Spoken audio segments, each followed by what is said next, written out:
Hello friends, कैसे हैं आप सब लोग। मैं विश्रांत आपका तैयारीपुर पे स्वागत करता हूं और चैनल को प्यार देने के लिए, साथ जुड़ने के लिए बहुत बहुत धन्यवाद सबसे पहले ये कहना चाहता हूं। और अगली बात ये कि हमारे जो सीईटी है उसके डिटेल सिलेबस जो आ चुका है उसमें प्रॉफिट लॉस भी आपका दिया हुआ है। ठीक है, तो हम आज प्रॉफिट लॉस को स्टार्ट कर रहे हैं। ठीक है, और चैनल को इसी के साथ सब्सक्राइब करना बिल्कुल ना भूलें, बेल आइकन को प्रेस जरूर कर दें। बेहतरीन तरीके से पढ़ेंगे। हमारी जो रेंज डिविजिबिलिटी वाली जो थ्योरम्स थी उनको भी हम काम में लेंगे। मल्टीप्लिसिटी वाली चीज़ें भी जो है हमने प्रतिशत में, बॉड मास में जो भी पढ़ा था, एलसीएम एचसीएफ में, वो सब चीज़ें यहाँ पर काम में आने वाली हैं। मैं आपको मेथड एक बार बताऊंगा कैसे हम काम करते हैं, उसके बाद फिर हम जो है वो ट्रिक्स के थ्रू या टिप्स के थ्रू जो है वो फटाफट इन चीज़ों को सॉल्व करेंगे। तो आज की क्लास स्टार्ट कर रहे हैं। बहुत ही अच्छे तरीके से जुड़ जाइए हमारे साथ तैयारीपुर के साथ और चैनल को सब्सक्राइब कर लीजिए। और प्रॉफिट लॉस की पहली क्लास है आज, तो बिल्कुल शुरू करते हैं प्रॉफिट और लॉस। सबसे पहले प्रॉफिट क्या होता है दोस्तों? प्रॉफिट होता है लाभ। ठीक है, और लाभ क्या होता है? जब आप किसी वस्तु को खरीदते हैं और फिर उसको ज़्यादा प्राइस पर बेच देते हैं, ज़्यादा मूल्य पर बेच देते हैं, तो आपको लाभ हो जाता है। मतलब कि जो खरीद मूल्य है, कॉस्ट प्राइस है ना, इसको क्रय मूल्य भी बोलते हैं कई लोग, क्रय मूल्य हिंदी में। ठीक है, अगर ये हो जाए कम और विक्रय मूल्य एसपी जो है वो ज़्यादा हो जाए इससे, क्रय मूल्य से, तो विक्रय मूल्य अगर ज़्यादा है सीपी से तो हमारा होता है लाभ। और अगर हानि की बात करें तो हानि में क्या होगा कि जो क्रय मूल्य है वो ज़्यादा हो जाएगा आपका एसपी से। ठीक है, कैसे? जिस वैल्यू पे आप चीज़ें खरीदते हैं, आपकी जेब से पैसा निकलता है, वो होता है क्रय मूल्य। ठीक है, और जिस प्राइस पे आप सामने वाले को बेचते हैं, उससे जो पैसा लेते हैं वो होता है विक्रय मूल्य। ठीक है, तो हमेशा आपको ये ध्यान रखना है कि क्रय मूल्य, विक्रय मूल्य चाहे परसेंटेज हो चाहे सिंपल हो, हमेशा क्रय मूल्य पर ही जो है वो कैलकुलेट किया जाता है। क्योंकि जो आपका लाभ या हानि है वो किस पे कैलकुलेट होगा? आपके क्रय मूल्य पर, आपकी जेब से जो पैसा निकल रहा है उस पर। ठीक है,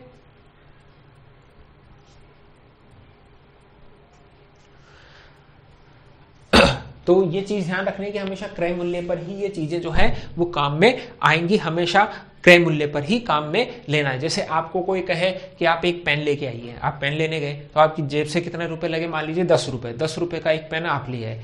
ठीक है, अब कोई कह रहा है कि आप इसको बेच दो, आपने उसको, आपकी इच्छा है, आप 8 रुपए में बेच सकते हैं, आप 15 रुपए में भी बेच सकते हैं। अगर आप 15 रुपए में बेच सकते हैं तो आपकी को वापस कितना मिला? 15। और लगाया कितना था आपने? 10। तो फायदा कितने का हुआ? 5 का। लेकिन अगर आप 8 पे बेचते हैं तो आपको मिले कितने? 8। और दिए कितने थे आपने खरीदने के लिए? 10। तो अब क्या हो गई? हानि हो गई 2 रुपए की, इधर 5 रुपए का लाभ हो गया। तो हमेशा क्रय मूल्य को ही काम में लेना है। पर सवाल अगर नहीं कहे तब तो यही मानना है कि क्रय मूल्य पर ही लाभ और हानि कैलकुलेट होगी। लेकिन अगर सवाल कह देता है कि विक्रय मूल्य पर भी लाभ और हानि कैलकुलेट करें, तब सवाल बदल जाएगा। ठीक है, तो अब हमें विक्रय मूल्य पे लाभ और हानि कैलकुलेट करनी पड़ेगी। तो प्रॉफिट का मतलब होता है क्रय मूल्य जो है वो कम हो, किससे? विक्रय मूल्य से। और जो हानि है वो अगर सीपी कम है एसपी से, मतलब सीपी बड़ा है एसपी से, सेलिंग प्राइस कम है और कॉस्ट प्राइस ज्यादा है, लागत मूल्य ज्यादा है, तो हमारा हो जाएगा क्या? लाभ नहीं होगा, तब होगी हानि। अगर सीपी बड़ा है एसपी से तो क्या होगा दोस्तों? हानि। और अगर एसपी बड़ा है सीपी से तो क्या होगा? लाभ। ठीक है, चलिए एक सवाल देखते हैं। तो इस कंसेप्ट को थोड़ा सा समझते हैं कि क्या है ये। एक व्यक्ति है, ठीक है, उसने एक साइकिल खरीदी है। तो कितने रुपए में खरीदी है? 250 रुपए में। मैं सीपी लिख रहा हूं। सीपी का मतलब होता है कॉस्ट प्राइस, क्रय मूल्य या लागत मूल्य या खरीद का मूल्य। ठीक है, और उसने क्या किया है? इसे 275 में बेच दिया है। एसपी है 275 रुपए। सेलिंग प्राइस या विक्रय मूल्य या बेचने का मूल्य, ये होता है एसपी। अब आप बताइए यहां पर क्या होगा कि लाभ होगा या हानि होगी? तो सबसे पहले दोस्तों हमें ये ध्यान रखना है कि एसपी जो है वो बड़ा है सीपी से। तो हम जानते हैं कि अगर हम ज्यादा में बेच रहे हैं तो हमें लाभ होगा, कम पे बेचते तो हानि होती कॉस्ट प्राइस के कंपैरिजन में। तो यहां पर हम ज्यादा में बेच रहे हैं तो हमें लाभ होगा। लाभ कितने का होगा दोस्तों? 275 में से 250 घटा देंगे, 25 रुपए का लाभ हो जाएगा। ठीक है, अब यहां पे एक कंसेप्ट सीखना है हमें, परसेंटेज लाभ, प्रतिशत लाभ या प्रॉफिट। मैंने आपको क्या कहा कि जब भी लाभ या प्रतिशत लाभ या हानि निकाली जाएगी तो हमेशा क्रय मूल्य पर निकाली जाएगी। तो जिस पर निकालते हैं वो रहता है हमेशा नीचे, सीपी पे निकालते हैं। अब लाभ हो रहा है तो लाभ में कौन चीज बड़ी है, या तो एसपी बड़ा है या सीपी बड़ा है, तो लाभ में हमेशा एसपी बड़ा होगा, एसपी माइनस सीपी गुणा 100। तो ये तो हो जाएगा हमारा प्रतिशत लाभ। और अगर प्रतिशत हानि की बात करें, है ना, या लॉस, तो ये कितना हो जाएगा, सीपी तब बड़ा हो जाता है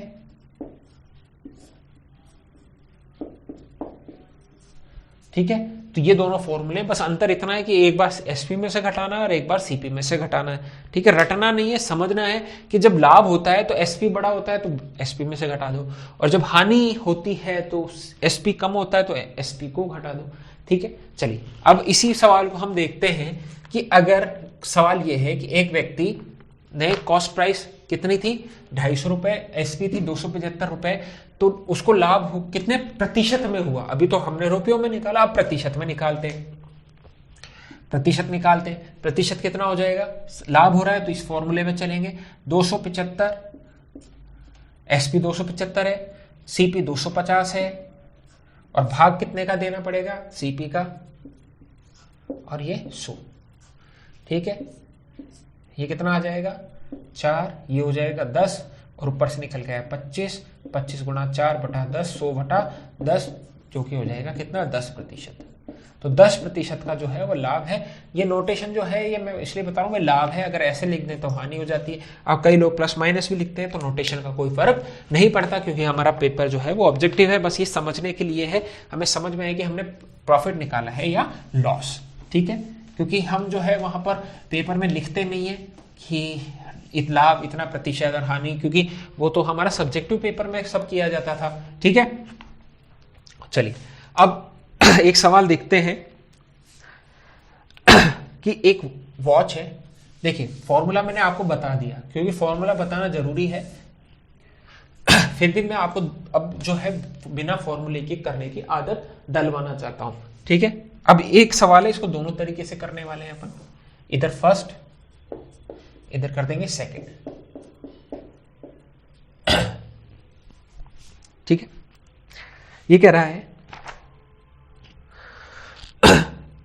एक घड़ी जिसका क्रय मूल्य 120 है, तो सीपी दे रखा है हमें कितना 120 रुपए, और प्रतिशत हानि कितनी दे रखी है 15%, और पूछा है हमसे एसपी की। सवाल यह है कि एक घड़ी है जिसकी कीमत 120 रुपए है, अगर उसे 15% हानि पे बेचा जाता है ना, अगर उसको बेचने पे 15% की हानि होती है तो उस घड़ी का विक्रय मूल्य बताएं। तो विक्रय मूल्य एसपी है, सीपी 120 है, तो हमारा फॉर्मूला क्या कहता है, परसेंटेज लॉस बराबर, अब कौन बड़ा है, हानि हो रही है तो सीपी बड़ा होगा, तो SP 120 minus SP upon 100, sorry 120 CP गुणा 100, यही फॉर्मूला था। ये परसेंटेज लॉस है, ये सीपी है, सीपी में से एसपी घटाना है, नीचे सीपी, क्योंकि हमेशा सीपी पे कैलकुलेट होता है, और ये हमारी वैल्यू निकल के आ गई। ये हो गया 5, ये गुणा हो गया 6, यही दे रखा है हमको। ये कितना हो गया 90, 90 इज इक्वल टू ये कितना हो गया 600 माइनस 5 एसपी, है ना। तो 5 एसपी बराबर कितना हो गया, 600 में से 90 जाएगा तो दोस्तों 510। एसपी की वैल्यू कितनी आ गई दोस्तों, आप बताएं, 102, ठीक है। ये हमारा एक सवाल हो गया, ठीक। जब हमने प्रतिशत पढ़ा था, ठीक है, तो मैंने आपको बताया था कोई भी चीज अपने आप की कितनी होती है 100% होती है, ठीक है। अगर मैं एक पिज्जा लेता हूं, पिज्जा तो अपने आप में 100% है, उसको 2 भाग में बांट दिया तो कितना हो जाएगा, कितना हो जाएगा दोस्तों, कितना हो जाएगा, सब जानते हैं कितना हो जाएगा 50%, 4 भाग कर दिए तो 25%, 8 भाग कर दिए तो 12.5%, ठीक है, 16 भाग कर दिए तो 6.25% एक स्लाइस की वैल्यू। तो इसी तरीके से अब हम यहाँ चलते हैं, मैं कहता हूं कि जो सीपी है ये 120 है, ये किसके बराबर है 100% के तो बराबर है, अपने आप में 100% है। आपने लॉस कितना किया 15%, तो कितना बचा 85%, यही तो एसपी है, सही बात है। तो जो एसपी है वो कितनी है, सीपी की 85% है। नई बात समझ में आई, देखिए सीपी अपने आप में कितना प्रतिशत है, 100% है। ये बात तो सबको समझ में आ गई होगी कि मैं 100% दे रहा हूं, मतलब कि मैं 1.2 दे रहा हूं, ठीक है। पर मेरे को यहां पर सवाल में दिया है कि मेरे को हानि हो गई, तो हानि कितने प्रतिशत में हुई, 15% में। मैं कह रहा हूं कि 100 में 15% की हानि, मतलब 15% की हानि हो गई तो 85%। अब जो मेरा एसपी है वो 85% के बराबर ही तो है, ये भी यहां दिया हुआ है, तो मैं सीधा 120 का 85% कैलकुलेट कर लूंगा, ठीक है। अब एक बात मेरी देखना, ऑप्शन में मैं लिख देता हूं 100, बी 102, सी 110 और डी 112। देखिए कई बार ऐसी कैलकुलेशन भी आपको सॉल्व नहीं करनी। देखिए यहां पर 85 जो है उसको आप काट भी लेंगे तो 17 आएगा, 17 एक अभाज्य संख्या है। इनमें से देखिए 17 का मल्टीपल कौन सा है, 17 6 की 102, काम खत्म, सवाल सॉल्व, क्लियर। आप काट लीजिए कर लीजिए, कोई दिक्कत नहीं है। ये कितना आ जाएगा दोस्तों, 6, ये आ जाएगा 5 और ये 17, 17 6 की 102, अभी भी वही आंसर निकल के आ रहा है। पर हमें जो लेवल है वो ये वाला लेवल रखना है कि जब हमें 85 दिख गया तो उसके बाद हमें सॉल्यूशन जो है ये करके नहीं, ऑप्शन से भी निकालना आना चाहिए। तो इससे हमारे जो वैल्यूएबल 10-15 सेकंड है अगर वो बचेंगे तो हमारे, अगर आप, मैं कह रहा हूँ मैथ्स के मान लीजिए 8 सवाल आते हैं, 8 सवाल में आपने लगभग 15 से 20 सेकंड बचा लिए तो लगभग 3 मिनट का समय बच जाएगा दोस्तों। जहां आपके रीजनिंग में कोई डिफिकल्ट सवाल है या कहीं कुछ सवाल है वहां पर वो बहुत ज़्यादा काम आने वाले हैं, क्योंकि 3 घंटे में 150 सवाल करना कोई बच्चों का खेल नहीं है। और कई सवाल जो आएंगे आपके डिफिकल्ट आएंगे, कूट मिलान वाले जो आपके जीके के सवाल आएंगे, कुछ अच्छे सवाल भी आएंगे जहाँ स्टेटमेंट्स दिए होंगे। तो ऐसे सवालों में समय देना जरूरी होता है, चीज़ों को समझना जरूरी होता है। तो समय कहाँ से बचेगा, इन्हीं सब से तो बचने वाला है जब आप पेपर में हर सवाल जो है वो फटाफट सॉल्व कर पाएंगे दोस्तों। तो इस तरीके के जो कंसेप्ट हैं, इस तरीके की जो डिविजिबिलिटी वाली चीजें हैं, ये समझने के लिए आपको तैयारी पूरे के साथ जुड़ा रहना पड़ेगा दोस्तों, ठीक है। चलिए तो दोनों मेथड हमने देख लिए, हमेशा ये वाला मेथड हम प्रेफर करेंगे, फॉर्मूला नहीं लगाएंगे, ठीक है, क्योंकि फॉर्मूले में कैलकुलेशन अननेसेसरीली जो होती है वो बढ़ जाती है। चलिए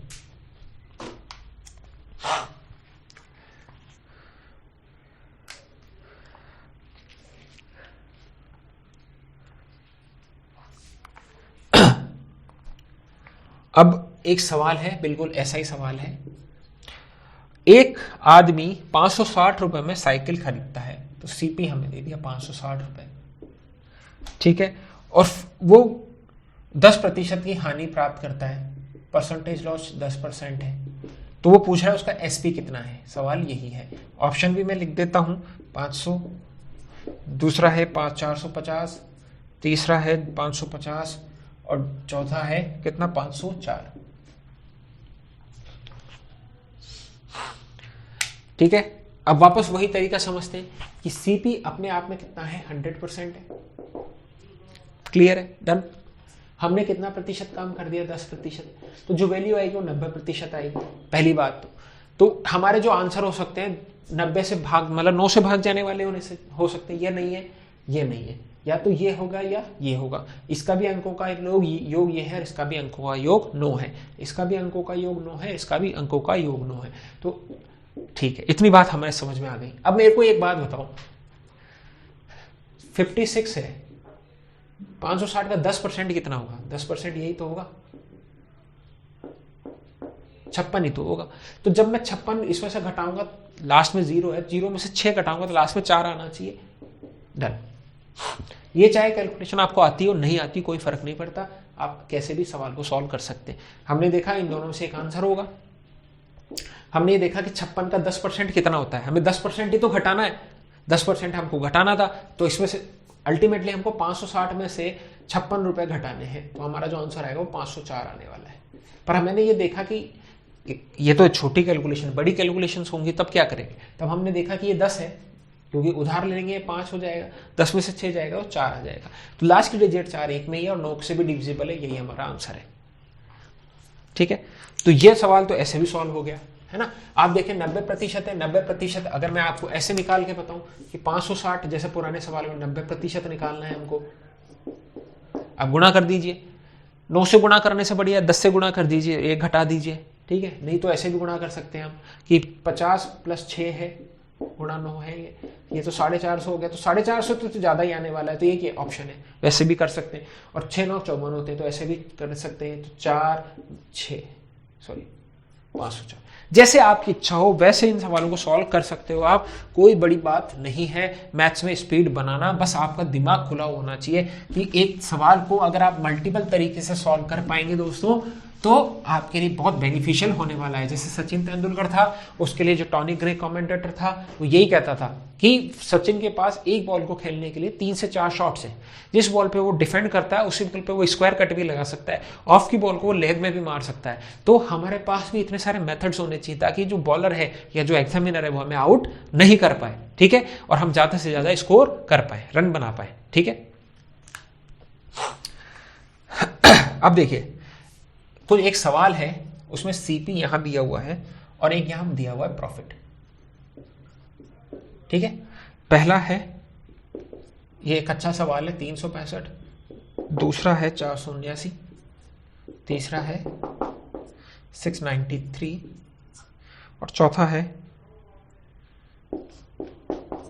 1099, ठीक है। और अगला इन्होंने दिया है,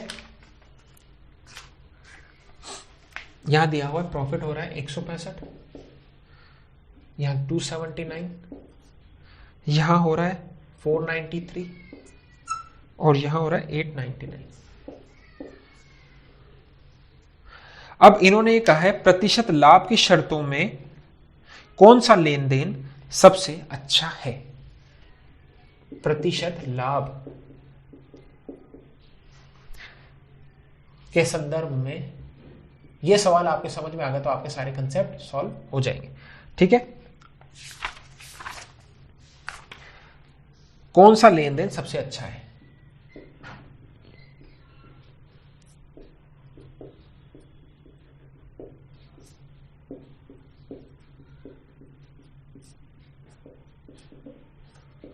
ठीक है, इस सवाल को समझते हैं, ठीक है। सीपी दे रखा है, प्रॉफिट दे रखा है, ठीक है, तो हमें एसपी निकालना होगा, या हम ऐसे भी कैलकुलेट कर सकते हैं कि 165 का प्रॉफिट किस पे हो रहा है, 365 पे, सॉरी।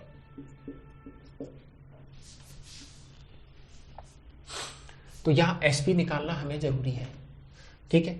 तो देखिए एसपी कितना आ जाएगा भाई, हमने 365 लगाए और हमें 165 का लाभ हो गया, तो कितना आ गया 130 और ये जा गया 530 रुपए, ऐड कर दिया, ठीक है। इसमें देखेंगे तो 600 ये रहा और 158 और रहा, तो ये 758 हो गया, ठीक है। ये कितना हो गया 1000 हो गया, 90 और हो गया 1000 और 90 180, 1180 और 1180 में 6 जोड़ेंगे तो 1186 और इसको आप जोड़ेंगे तो कितना आएगा, ये 1800 और ये 900 है, ये 1100 है, 2000 में से ये हमारा एसपी हो गए। अब बताओ, ये हमने एसपी निकाल लिया। अब परसेंटेज अगर हम लाभ निकालें, परसेंटेज लाभ, तो वो कैसे निकलेगा, एसपी माइनस सीपी जो कि हमको दे रखा है, तो 165। ये मैंने आपको एक तरीका बताया, ऐसे करना नहीं है, पर एक सिर्फ टेबल इस तरीके से समझाई कि अगर सीपी दे रखा हो, प्रॉफिट दे रखा हो, तो हम एसपी कैसे निकालते हैं, ठीक है। ऐसे करना नहीं है सवाल जो करना है वो सीधा सीधा हमको दिया हुआ है कि 365 है, हमने यही देखा था, इंटू 100, एक कैलकुलेशन ये, एक है 279 की, ठीक है, ये है 479 इंटू 100, एक कैलकुलेशन है हमारे पास 493 की, ये है 693 इंटू 100, और एक कैलकुलेशन है ये 899 अपॉन 1099 इंटू 100, ठीक है। सवाल ये कह रहा है कि सबसे ज्यादा प्रतिशत लाभ किसमें होगा, तो ये प्रतिशत लाभ 1 2 3 4। अब जो बच्चा हमारे साथ जुड़ेगा वही ये समझ पाएगा कि ऐसे सवाल को कैसे सॉल्व किया जाएगा। मैंने आपको जब एलसीएम एचसीएफ पढ़ाए थे या परसेंटेज भी पढ़ाया था उसमें, और शुरुआत में जब मैंने डिवीजन की क्लासेस भी ली थी, तब आपको समझ में आया था कि कैसे ये काम करता है, ठीक है।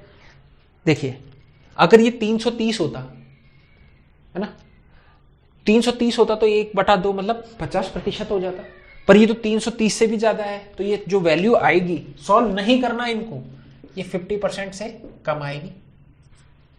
सही बात है भाई, ये 1/2 है तो ये 50% है। अब 1/2 को मैं 165/330 भी तो लिख सकता हूं, पर अगर ये संख्या बढ़ेगी, जैसे यहां बढ़ रही है, मान लीजिए 1/3, तब ये 33.33% ही रह जाता है। तो अगर यहां भी बढ़ेगी तो ये कम आएगा, तो ये 50% से भी कम है। मतलब यहां पे जो प्रॉफिट है वो हमारा 50% से भी कम है। यहां की बात करते हैं, देखिए एक बार इसको 280/480 मान लेते हैं। अप्रोक्सीमेशन वाला जो हमने सीखा था, ये कट गया, ये कितना आ गया 7, ये आ गया 12। ठीक है, 12 से ये कट जाता है, हम जानते हैं कितनी बार, 8.33 टाइम्स, या 8 से 1/3, 8.33 मान लो, ये 56 हो गया, और ये 2, तो लगभग 58%। ठीक है, ये तो कैलकुलेशन फास्ट है, पर अगर आपको ऐसे ही कैलकुलेशन देखनी है तो ये लगभग 50% के लगभग है, तो ये 50% के लगभग मान लो। ठीक है, ये 50% से कम है, ये 50% के लगभग है, थोड़ा सा ज्यादा है, क्योंकि अगर ये 560 होता ना तब तो 50% होता है, यहाँ तो 480 है, तो ये 50% से ज्यादा है। चलिए इसको देखते हैं, ये 1.5 गुना हो रहा है इसका। 1.5 गुना मतलब कितना होता है, 1/3/2, और इसको प्रतिशत में करेंगे 2/3, मतलब 66% है। आप कैलकुलेट कर लो, मैं उसके लिए मना नहीं कर रहा हूं। ठीक है, मैंने आपको ये भी बताया था कैसे कैलकुलेट करना है। 493 है और ये 693 है, इसमें मैं कितने जोड़ दूं, ये किसका है, 1.5 गुना है, लगभग 1.5 गुना है। इसमें 7 जोड़ दूं तो ये कितना हो जाएगा, 700 हो जाएगा। ठीक है, 1.5 टाइम्स है। इसमें मैंने कितना जोड़ा, 7 जोड़ा। यहां कितना जोड़ूंगा बताएं, यहां कितना जोड़ूंगा, किसका 1 टाइम्स ये हो जाएगा, लगभग 4 जोड़ दूं तो ये 497 हो गया, इंटू 100 है। 7 से काटो, 7, 71% के लगभग है। ठीक है, तो ये 50% से कम था, ये 50% से ज्यादा है, ये लगभग 70% से ज्यादा है। अब बचा हमारे पास ये, इसको और कैलकुलेट कर लेते हैं। तो ऊपर कितना है, 900 है, नीचे कितना है, 1100 है, इंटू 100 है, तो 9/11 ही तो है, और 9/11 तो हम जानते हैं, 1/11 कितना बताया था मैंने, 9.09% की हमारी पहली क्लास में। इसको 9 से गुणा कर दो तो 81.81%। तो हमारा सबसे ज्यादा प्रॉफिट किस में हो रहा है दोस्तों, इसमें हो रहा है। ठीक है, आई होप कि ये बात आपको समझ में आई होगी। सिर्फ हमें यही कैलकुलेट करना था। ठीक है, हमने जो ये कैलकुलेशन नहीं करनी है। ठीक है, कैलकुलेशन अगर आप पेपर में करने बैठ गए तो आपका सवाल जो है वो लगभग 5 से 7 मिनट ले लेगा, और उसके बाद भी गारंटी नहीं है कि हमारा सवाल सॉल्व होगा। तो सबसे ज्यादा प्रतिशत लाभ कहां हो रहा है, चौथे वाले केस में हमको हो रहा है। बहुत अच्छा सवाल था ये, आपके कंसेप्ट जो है वो खोल के रख देगा, आपकी आंखें खोल के रख देगा। आपको समझ में आएगा कि जो सवाल है किस लेवल पे भी पूछे जा सकते हैं। एक सवाल है पर इससे आपसे 4-5 कैलकुलेशन करवा ली इसने एक ही सवाल में, तो जरूरी नहीं है पेपर में आपसे नहीं पूछा जाए, बिल्कुल पूछा जा सकता है। तो मैंने आपको पहले भी कहा था कि मैंने डिवीजन आपको पढ़ा है, मल्टीप्लिकेशन बताया है, अप्रोक्सीमेशन बताया है। तो ये चीजें जो है वो बेहद जरूरी है जब आप कंपटीशन में उतरते हैं। वो क्लास जो है वो आपको हर जगह काम आने वाली है। ऐसा नहीं है कि सिर्फ प्रॉफिट लॉस में या परसेंटेज में काम आएगी। इवन जब हम एडवांस मैथ्स भी पढ़ेंगे ना, वहां भी ये सब चीजें काम में आने वाली है दोस्तों। अब थोड़ा सा सवाल घुमा के पूछता है, किसी वस्तु को 990 रुपए में बेचने पर दुकानदार को 12.5% का लाभ होता है, तो वस्तु का लागत मूल्य ज्ञात करें। ठीक है, एसपी हमको दिया हुआ है, कितना है 990। ठीक है, परसेंटेज प्रॉफिट भी दिया हुआ है 12.5%। ठीक है, तो हमसे पूछा है सीपी। ठीक है, मैंने आपको पहले भी बताया था कि हमें क्या करना है दोस्तों, सीपी की जो वैल्यू है, उस जो फॉर्मूला है उसको काम नहीं करना है। ठीक है, अब एक बात बताओ मेरे को, परसेंट जो प्रॉफिट या लॉस होता है वो किस पे होता है, सीपी पे होता है। ठीक है, अब 12.5% का मतलब क्या होता है, 1 कितना 6 या 8 या 9 कितना होता है, 1/8। ये ध्यान रखना है आपको। ये फर्स्ट जो टेबल थी हमारी, उसमें हमने बिल्कुल लिखा था परसेंटेज की, पहली क्लास में जो टेबल बनाई थी उसमें साफ साफ लिखा हुआ है। तो ये कह रहा है कि प्रॉफिट हो रहा है कितना, 12.5% का, मतलब कोई वैल्यू 100% थी, सीपी अपने आप में 100% है। भाई इसको समझें तो 8 पर 1 का प्रॉफिट हो रहा है, ठीक है। अब मैं अगर सीपी 100% है ना, हमें कैलकुलेट करनी है, तो इसमें कितना बढ़ गया, 12.5%। ये कितना आ जाएगा बताएं, ये आएगा 112.2%, जो कि कितना होता है 9/8। भाई सीपी जो है अगर मैं 8 मान लूं, क्योंकि यहां नीचे 8 दिया हुआ है, प्रॉफिट 8 पे ही होता है, यही तो हमने कैलकुलेट किया। भाई ये कितना है, परसेंटेज प्रॉफिट कितना है, 1/8। 1 का प्रॉफिट हो रहा है किस पे, 8 पे। तो अगर सीपी 8 है तो मेरा एसपी कितना हो जाएगा, 9 हो जाएगा। बात समझ में आई? अगर ये समझ में आ गया तो आपकी सारी जो प्रॉफिट लॉस की समस्या है, परसेंटेज की समस्या, सबका निदान यही है, ठीक है। देखिए मैं कोई कहता हूं कि कोई चीज 100% है, उसमें 12.5% मेरे को प्रॉफिट हो रहा है, और ये जो निकल के आ रहा है 112.12%, ये मेरा क्या है, एसपी है, ठीक है। बात समझ में आ गई। अब मैं ये कह रहा हूं कि 12.5% जो है वो किस पे हो रहा है, 12.5 को मैं कैसे लिखता हूं, 1/8 लिखता हूं, 1/8 लिखता हूं। जो 8 है वो मैंने हमेशा आपको बताया क्या होता है, सीपी होता है, क्योंकि हमने जो प्रॉफिट कैलकुलेट किया वो किस पे किया, 1 का प्रॉफिट हो रहा है किस पे, 8 पे, सही बात है। तो 8 क्या है, मेरा सीपी है, तो सीपी क्या है, 8 है, और प्रॉफिट कितने का हो रहा है, 1 का, तो ये जो एसपी आएगा ये क्या हो जाएगा, ये हो गया सीपी, सही बात। ये हो गया मेरा प्रॉफिट और ये हो जाएगा एसपी। आई होप कि अब चीज जो है वो आपको समझ में आई होगी कि सीपी मेरा 8 है, प्रॉफिट मुझे 1 का हो रहा है, और एसपी कितना है मेरा, 9 है, क्योंकि 8 में 1 जोड़ते 9 हो गया, ठीक है।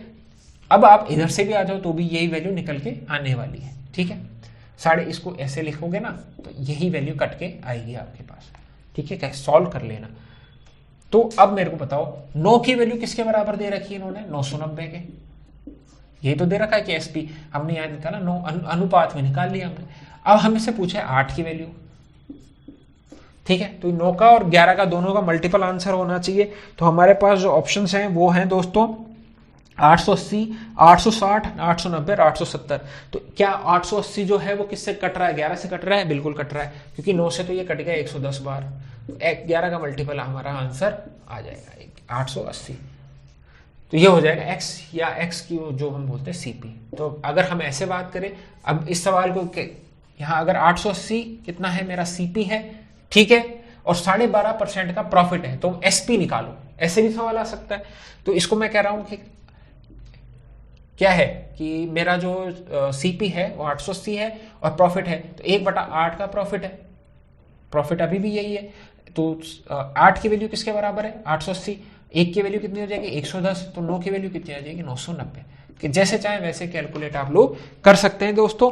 बस ये छोटी सी चीज जो थी इसको समझाने में थोड़ा सा मेरे को समय लगा है, क्योंकि आपने अगर पहली टेबल देख रखी होगी और आपको ये वैल्यू पता है तो आपका काम जो है बेहद आसानी से होने वाला है पेपर के अंदर। और ये मान के चलिएगा कि प्रॉफिट लॉस का 1 से 2 सवाल और बट्टा और प्रतिशत, इन तीनों से मिलकर 4 से 5 सवाल आपके पेपर में आने वाले हैं, और पेपर अच्छा आएगा आपको, ये बात भी मैं अभी से ही बता देता हूं, ठीक है। चलिए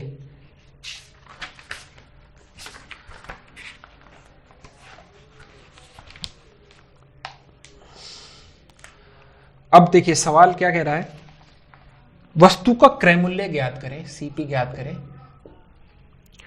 यदि उसे 279 रुपए में बेचा गया हो। एसपी कितना है, 279, और हानि हुई हो 7% की, हानि हुई है कितने की, 7% की, ठीक है। अब क्या करना है दोस्तों, ये सिंपल सा सवाल है, कैलकुलेट कर सकते हैं हम। देखिए कोई चीज अपने आप में कितनी होती है, 100% होती है, मैंने आपको बताया। तो सीपी जो है मेरा 100% है, और हानि कितने की हो रही है, 7% की, कितनी बची, 93% की। हानि के बाद जो वैल्यू आई वो क्या होती है, जब हम हानि हो रही है किसी क्रय मूल्य में से अगर हानि को घटा देते हैं तो हमें क्या मिलता है, एसपी मिलता है, यही तो दे रखा है। तो 7% की हानि मतलब 93% जो बचा वो मेरा एसपी हो गया। रख दीजिए 279 है, ये हमको निकालना है, सीपी है। प्रतिशत से प्रतिशत तो कट ही गया, अब इसका भाग इसमें दे दो तो कितना आ जाएगा बताओ।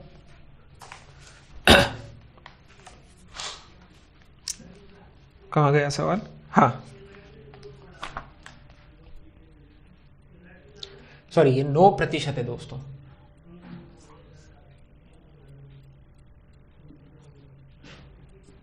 सॉरी 7 ही है, क्या कर, ये काट दें, ठीक है। अब गुणा कर दीजिए इसको 3 से 31 बार, ये आ जाएगा 9 और 3 बार, ठीक है, ये कट गया 3 बार, तो सीपी की वैल्यू आ गई 300। ठीक है, कैलकुलेशन हो गई, सिंपल सी हो गई। अब इसमें अगर मैं 7% को उस बटे में लेके जाता तो कैलकुलेशन मुश्किल हो जाती, इसलिए यहां पे सीधा सीधा हमने कर दिया। भाई एसपी हमको दे रखा था 279%, और हानि मतलब हानि प्रतिशत घटाने के बाद किसी सीपी में से हानि को घटाने के बाद क्या बचता है, एसपी बचता है, हम पहले शुरुआत में समझ चुके हैं। तो 93% की वैल्यू जो थी वो किसके बराबर दे रखी है, मेरे को 279 के बराबर, पर सीपी तो मेरा 100% होगा, 100 की वैल्यू मैंने निकाल ली, हमारा आंसर आ गया। ठीक है, चलिए और देखते हैं। संजय सलमान को एक साइकिल 46% लाभ पर बेचता है। सलमान ने 40 रुपए इसकी मरम्मत पर खर्च किए तथा 500 रुपए में सुनील को बेच दी, 1500 रुपए में सुनील को बेच दी। इस सौदे में न सलमान को ना लाभ हुआ ना हानि हुई, तो बताओ संजय ने वो साइकिल कितने में खरीदी थी। ठीक है, ठीक है, एक व्यक्ति संजय, एक है सलमान, ठीक है, और सलमान ने 40 रुपए इसकी मरम्मत पर खर्च किए तथा 1500 रुपए में सुनील को बेच दी। ये सुनील है, ठीक है, और इस सौदे में सलमान को ना तो लाभ हुआ ना हानि हुई, तो बताओ संजय ने वो साइकिल कितने में खरीदी। मान लीजिए संजय ने साइकिल 100 रुपए में खरीदी, सलमान को कितने लाभ पे बेची, 46% के लाभ पर। तो 46% का लाभ है 100 पे, तो 46 रुपए का, अगर 50 होता तो 23 होता, 100 है तो 46, तो 146 रुपए में बेच दी। और इसमें फिर अब देखिए, ये तो अनुपात वाला है, प्लस 40 रुपए किस पे खर्च किए उसने, उसकी मरम्मत पे, और 1500 रुपए में बेच दिया। ठीक है, तो इस तरीके से जो है वो सलमान को क्या हुआ, ना तो लाभ ना ही हानि। ठीक है, अब देखिए, तो उसने पूछा है संजय ने वो साइकिल कितने में खरीदी थी, मतलब इसकी वैल्यू वो पूछ रहा है। ठीक है, हमारे पास ऑप्शंस हैं 900, दूसरा ऑप्शन दे रखा है 960, तीसरा ऑप्शन दे रखा है 1000, और चौथा ऑप्शन दे रखा है 1060। ठीक है, अब बताओ क्या हुआ है।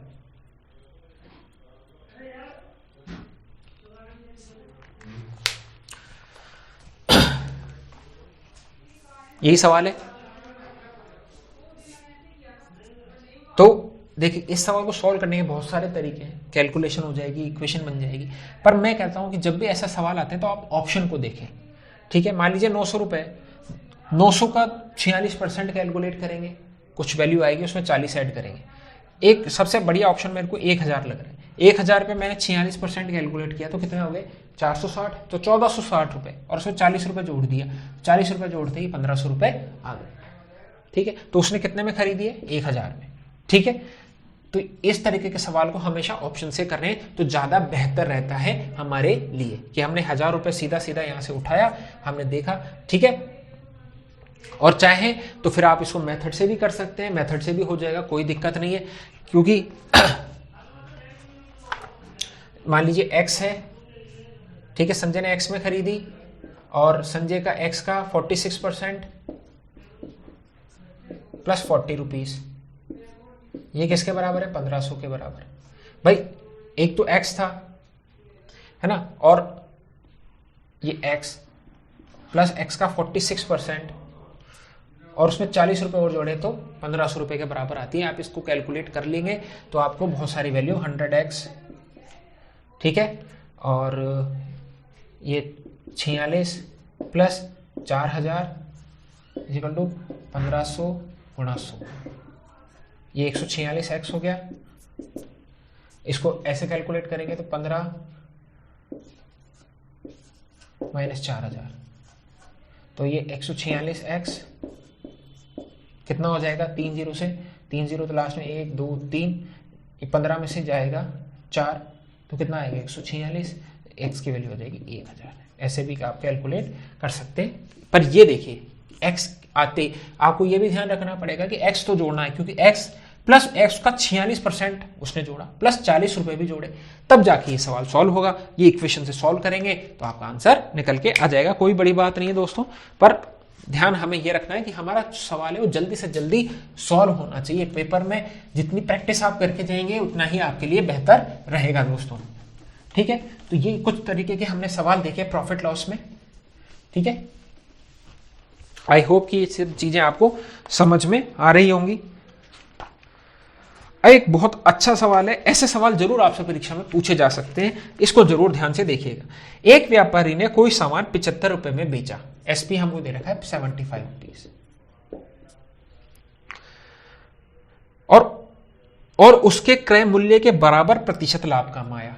तो जो परसेंटेज प्रॉफिट था वो किसके बराबर है, सीपी के बराबर है। ये हमें लाइन दी हुई है कि एक व्यापारी ने कोई सामान 75 रुपए में बेचा और उसके क्रय मूल्य के बराबर प्रतिशत लाभ कमाया, तो सामान का क्रय मूल्य ज्ञात करें। तो सीपी कितना है उन्होंने ये पूछा है, ठीक है। अब ऑप्शन भी है हमारे पास 35, दूसरा 60, तीसरा ऑप्शन है 68 और चौथा ऑप्शन है 50, ठीक है। अब जैसे चाहे वैसे कर सकते हैं आप, ठीक है, पर मैं यही कहूंगा कि जब भी हमें कुछ नहीं पता होता तो हम क्या करते हैं, ऑप्शन से सॉल्व कर लेते हैं। तो क्या 35 का 35% 75 होता है भाई। 35 में अगर 35% निकालें भाई, परसेंटेज प्रॉफिट मान लीजिए 35 का है, तो सीपी भी 35 होगा। तो 40 का लाभ हो रहा है तो ये तो 100% से भी ज्यादा होगा, क्योंकि 35 पे अगर 40 का लाभ हो रहा है तो 35 प्लस 5 रुपए का लाभ हो रहा है भाई। मैं कोई वैल्यू है मेरे पास 35 रुपए और मैं उसको 75 में बेच रहा हूं, तो मुझे कितने का लाभ हो, 40 का। 40 बटा 35 कितना हो गया, अगर काटेंगे तो 8 बटा 7, जो कि बहुत ज्यादा वैल्यू होने वाली है, एक से भी ज्यादा, मतलब 100% से भी ऊपर का। तो ये वैल्यू गलत है। 60 है, 60 पे 60% का लाभ होगा, ठीक है। तो अगर 60 में 60% का लाभ होता है तो 36 रुपया, तो 60 में 36 रुपया जैसे जोड़ेंगे तो 96 हो जाएगा। तो ये भी हमारा आंसर नहीं हो सकता। आई होप कि मैं जो बोल रहा हूं चीजें आपको समझ में आ रही होंगी। एक है यहाँ पर 68 रुपए, हाँ 68 का 68% निकालेंगे तो कैलकुलेशन हमने करी हुई है कि 68 को 68 से मल्टीप्लाई कर दो, पर जब 60 से ही वैल्यू ज्यादा आ रही है तो 68 को तो कैलकुलेट ही नहीं करना। वैल्यू 60 से कम होगी और 35 से ज्यादा होगी तो 50 आंसर है। 50 का 50% कितना होता है 25, 50 और 25 जोड़ेंगे तो 75 आंसर आ जाएगा, ठीक है। अब इसको सॉल्व भी कर सकते हो आप। अब यहां पर फॉर्मूले की जरूरत पड़ेगी दोस्तों। तो फॉर्मूला हम क्या जानते हैं कि परसेंटेज प्रॉफिट कितना होता है, CP SP minus CP upon CP गुणा 100, यही हमने सीखा है।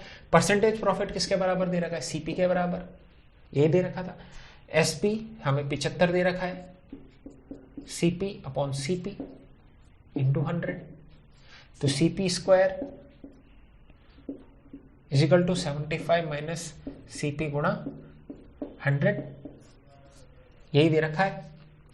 अब इसको सॉल्व कर लो, CP square minus 750 plus 100 CP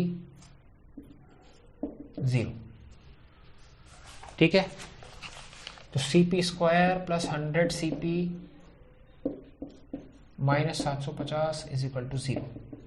अब 7500 के ऐसे गुणा खंड करने हैं जो 100 आ जाए, घटाने पर आना चाहिए, तो 150 गुणा 50 हो जाएगा। CP square plus 150 CP minus का 50 सीपी माइनस का 17 ये 0।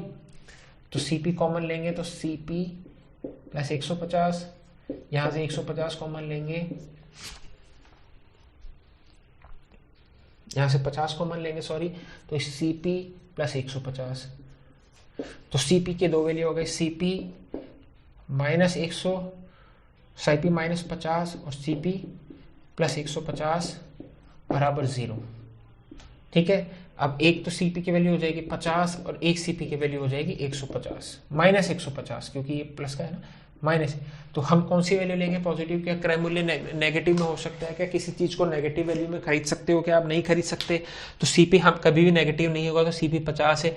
अब देख लीजिए आप, ये कैलकुलेशन के थ्रू जब हम करते हैं तो इक्वेशन बनती है क्वाड्रेटिक, फिर आप इस कैलकुलेशन में घुसना पड़ता है और तब जाके ये सवाल निकलता है। तो अब मैं आपको यहां समझा चुका हूं, आगे हम इन चीजों को अवॉइड करेंगे। ठीक है, तो सीधा हम जब ऐसी चीजें आती तो फॉर्म यहां से ऑप्शंस उठाएंगे, ऑप्शंस में वैल्यू रखेंगे और सीधे सीधा हमारा आंसर आ जाएगा। भाई सबसे पहले देखो इन्हीं वैल्यू से ट्राई करना चाहिए जो डेसिमल में है। अगर इनसे नहीं आता है तो फिर आप घुसे। मोस्टली 90% चांस होता है कि इनमें आंसर हमारा छुपा होगा, या तो 60 होता है या 50 होगा। ठीक है, चलिए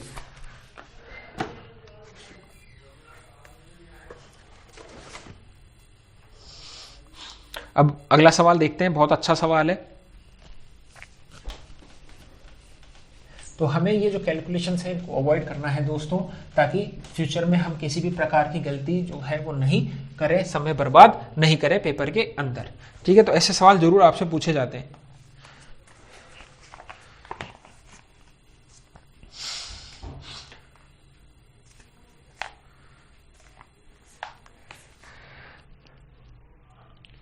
अब एक सवाल है, सिंपल सा सवाल है कि एक पुस्तक 15 रुपए में खरीदी गई और 19 रुपए में बेच दी गई। सीपी 15, एसपी 19, तो प्रतिशत लाभ क्या होगा? सवाल ये है। तो प्रतिशत लाभ के, अब देखो आप वही घटाना पिटाना करोगे तो फॉर्मूले में रख देना वैल्यू, पर सीपी में से एसपी में से सीपी घटाएंगे तो कितना 4, और हमेशा 15 पे निकालते हैं। ठीक है, गुणा 100, यही हमारा आंसर होगा। अब चाहे तो आप 100/15 जो होता है वो कितना होता है दोस्तों? 100/15 कितना होता है आप जानते हैं, 6.33। अब गुणा कर दीजिए 24 और ये 1.2, 25.2 के लगभग आपका आंसर आ जाएगा। ठीक है, 5 से काटेंगे 20/3 तो 6.66। ठीक है, ये आपका आ जाएगा। तो 24 से ही 2/3% आपका आंसर आ जाएगा। ठीक है, जैसे चाहे आप कर सकते हैं।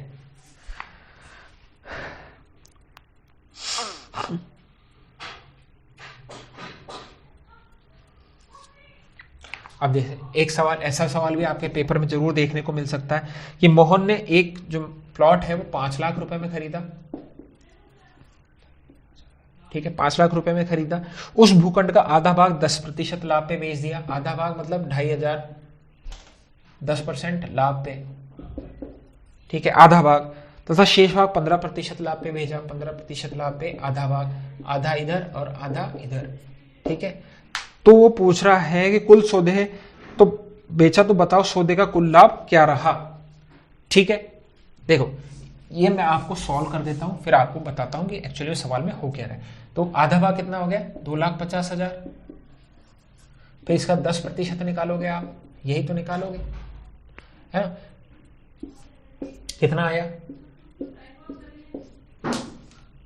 2.5 लाख। अब 2.5 लाख को आप कितने में जोड़ोगे? सॉरी, इकाई, दहाई, सैकड़ा, हजार, 10,000, लाख, है ना? यही है, इकाई, दहाई, सैकड़ा, हजार, 10, 25,000 रुपये आपके पास है। अब आपने 2,50,000 आया, फिर इसमें 25,000 जोड़े, यही आपका निकल के आया 2,75,000 रुपये। पहली बात तो एक आधा पार्ट तो आपने ये सॉल्व कर दिया। दूसरा इधर सॉल्व करोगे 2,50,000।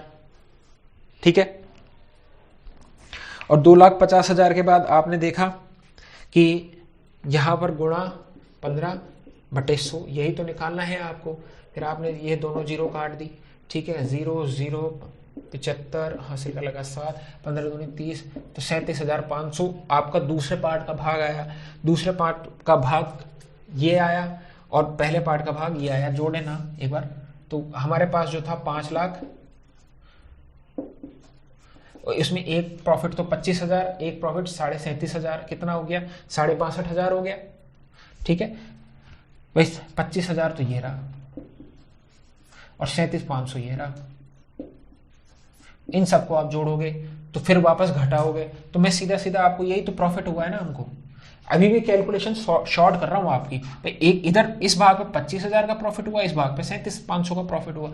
अब ये पूछ रहा है कि सौदे पर कुल लाभ पूछ रहा है, तो कुल सौदे का लाभ हम देखें तो 25,000 और 37,500, यही तो हमारा लाभ है।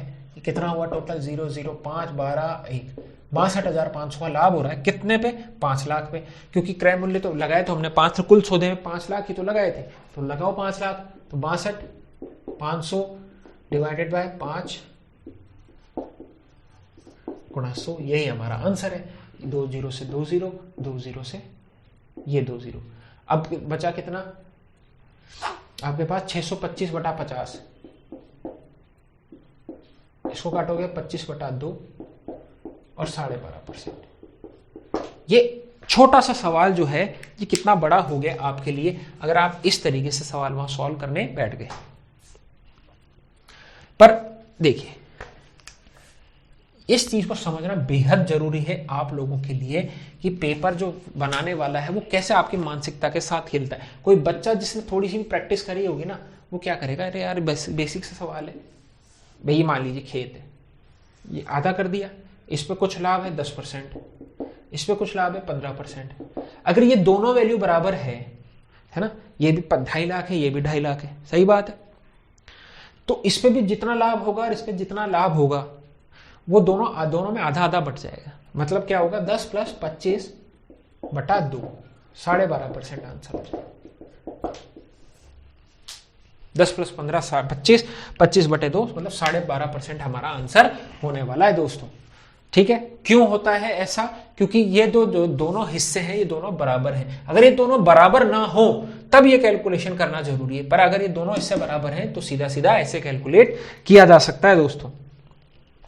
तो इस तरीके का जब सवाल वहां आएगा तो आपको ध्यान रखना है, इतना समय लगाओगे, कैलकुलेट करोगे, फिर आप, और यहां तो मैंने आपको 10% निकाल के बताया। कैलकुलेशन जो फास्ट करता है बच्चा को क्या करेगा, सीधा 10% का लाभ है तो सीधा वो 110% निकालेगा। ठीक है, क्योंकि 100 पे जो है वो वैल्यू 10% और ऐड होगी, तो पहले मैं 10% निकालूं, फिर उसमें जो वैल्यू है उसमें 10% ऐड करूं, और यहाँ पे सीधा वो 115% निकालेगा। मतलब कि वो सीधा ये देखेगा कि यार 100 में वापस 15% जोड़ रहे हैं हम, तो सीधा 115% ही निकाल लें तो सीधा एसपी ही आ जाएगा हमारे पास। तो इस तरीके के सवाल जो है वो पेपर में आपसे पूछे जाते हैं। ठीक है, अब देखिए एक सवाल और देखते हैं, बहुत अच्छा सवाल है। एक वस्तु के विक्रय मूल्य एसपी तथा क्रय मूल्य का अनुपात 35:34 है। ये दिया हुआ है हमें दोस्तों कि क्रय मूल्य और विक्रय मूल्य और क्रय मूल्य का अनुपात 35:34 है, तो वस्तु का प्रतिशत लाभ ज्ञात करें। बहुत अच्छा सवाल है, बहुत ही अच्छा सवाल है। तो अब ये बात हमको पता है कि प्रतिशत लाभ ज्ञात करना है तो एसपी बड़ा होना चाहिए, लाभ तभी होगा। एसपी बड़ा है क्या? बिल्कुल है। ठीक है, तो कितना बड़ा है तभी तो प्रॉफिट निकाले हैं। अगर हम प्रॉफिट निकालें तो एसपी में से सीपी घटाते हैं, तो एसपी में से सीपी घटाए तो कितना आया? 1। और हमेशा प्रतिशत लाभ या हानि किस पे निकालेंगे? 34 पर, सीपी पर निकालेंगे, तो यही हमारा आंसर हो जाएगा। चाहे तो 100 से गुणा कर दो, 50/17 है ना। 51 होता तो 3% होता। ठीक है, तो अगर इन्होंने जो ऑप्शन दिए हैं वो दिए हैं 2.93%, है ना, 3.28%, एक ऑप्शन है 30% और एक ऑप्शन है 18%। ठीक है, आप भाग दोगे, अब ये 51 होता तो 17 या 51 हो जाता, 3% होता, तब ये आंसर ये हो सकता था। 51 या 52 होता तब, पर ये तो 50 है तो 3% से कम वाला आंसर है। ठीक, चलिए आसान सा सवाल था, पर ये अनुपात वाला सवाल भी हमने देख लिया कि कैसे आपको सवाल मिलेंगे।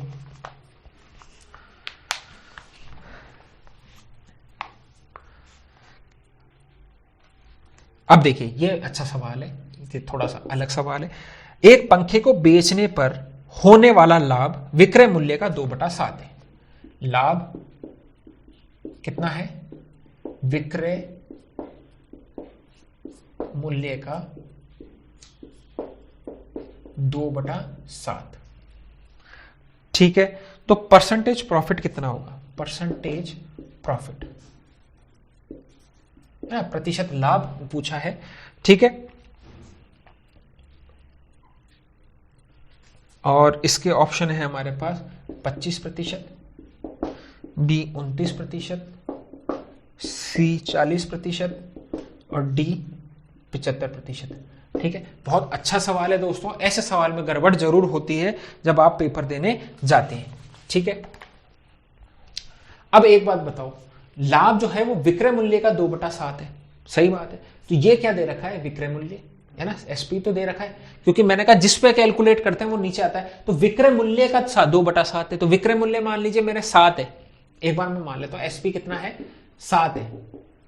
तो विक्रय मूल्य कितना, लाभ कितना हो जाएगा, प्रॉफिट 7 का 2/7, 2, यही तो दे रखा है। अब इन चीजों से हम ऊपर उठ चुके हैं। अब हमें ये सीधा जो है, ये छोटी क्लास में हम पढ़ते थे, अब सीधा यहां आओ। 7 विक्रय मूल्य 7 है, प्रॉफिट 2 है, तो एससीपी कितना हो जाएगा, एसपी अगर 7 है, प्रॉफिट कितना है 2, तो सीपी कितना हो जाएगा दोस्तों, 7 - 2 = 5। भाई 7 रुपए, 5 रुपए के 30 थी, मैंने 7 रुपए में बेची, तभी तो मैं प्रॉफिट निकालूंगा। प्रॉफिट कितना है 2, 2 का ही तो प्रॉफिट हुआ। तो सीधी सीधी बात है, 2 का प्रॉफिट हो रहा है कितने पे, 5 का इंटू 100। और अगर आप 100 भी ना करें, हमारे टेबल में जाएंगे, 2/5 कितना होता है, 40%। 2/5 नहीं होता, 1/5 20% होता है, उसका 2 गुना 40%। सी हमारा आंसर है। तो ये हमारी प्रॉफिट एंड लॉस की पहली क्लास थी, जिसमें मैंने आपको सारे बेसिक्स समझाए कि कैसे जो है चीजें आप अच्छे से अच्छे लेवल पे कर पाएंगे, कैसे आप जो है ऑप्शंस के थ्रू भी सवाल सॉल्व कर पाएंगे दोस्तों। तो हमारे साथ बिल्कुल जुड़े रहिए, आपकी मैथ्स को एक बहुत अच्छे लेवल पे लेके जाऊंगा मैं।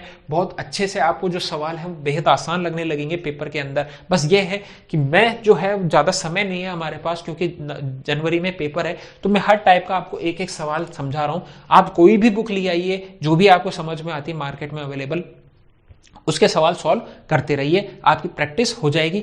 फॉर्मूला भूल जाइए, फॉर्मूले से नहीं करना है, बस आपको तैयारी पूर्व के साथ तैयारी करनी है दोस्तों। ठीक है, तो मिलते हैं अपन अगली क्लास में। Till then take care.